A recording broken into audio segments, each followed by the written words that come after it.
முதல் குமரி வரை உடலெடுத்தும் இதயம் எல்லாம் குளிரும்படி குரலெடுத்தும் தரணி எங்கும் ஒளிக்கதிராய் பரவி நிற்கும் தமிழ் தாயை வணங்குகிறேன். என் உரையை தொடங்குகிறேன்.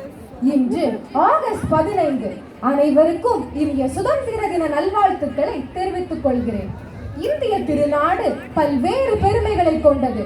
இயற்கை வளம், மனித வளம் இவற்றோடு அறிவியலிலும் புரட்சி செய்து உலக நாடுகள் மத்தியில் நம் நாடு சிறந்த நாடாக வெற்றி நடை போட்டு வருகிறது.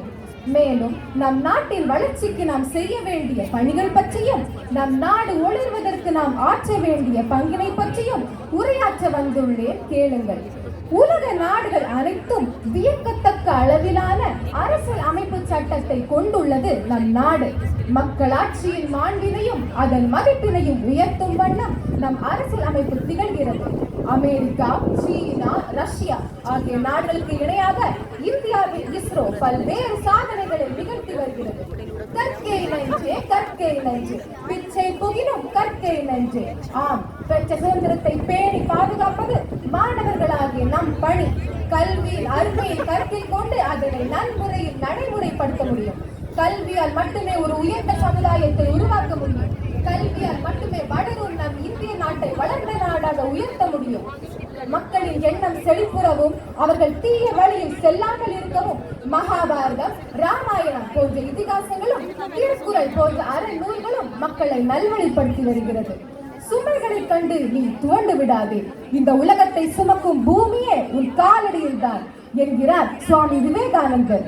மேலும் மகாத்மா காந்தியடிகள், மகாவீரர், புத்தர் ஆகியோரின் வாழ்க்கை வரலாறு நம்மை பக்குவப்படுத்துவதாக அமைகிறது.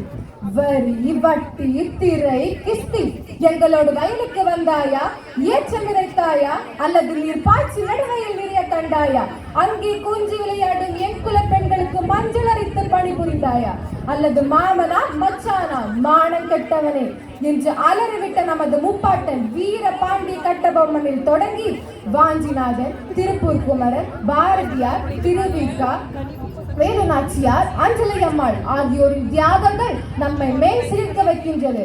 சும்மாவா கிடைத்தது சுதந்திரம்? அண்டி வந்தவன் ஆட்சி அமைக்க ஆண்ட மக்களோ அடிமையாகினரே. சுகமெல்லாம் சுணங்கி போக துக்கம் மட்டும் தொண்டை வரை.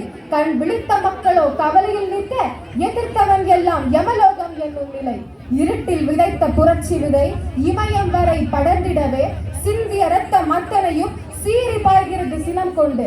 ஆயுதம் தாங்கிய அந்நியனும் அடங்கியே போனான் அதிரடியாய். படிப்பினை நமக்கும் அதிலுண்டு, பாடுபடுவோம் ஒற்றுமை எனும் கொடி பிடித்து. நாட்டை காக்கும் வீரனாக மூவர்ண கொடியை மூச்சாக நெஞ்சோடு பிடித்து நானும் சொல்வேன் ஜெய் ஹிந்த். நன்றி, வணக்கம்.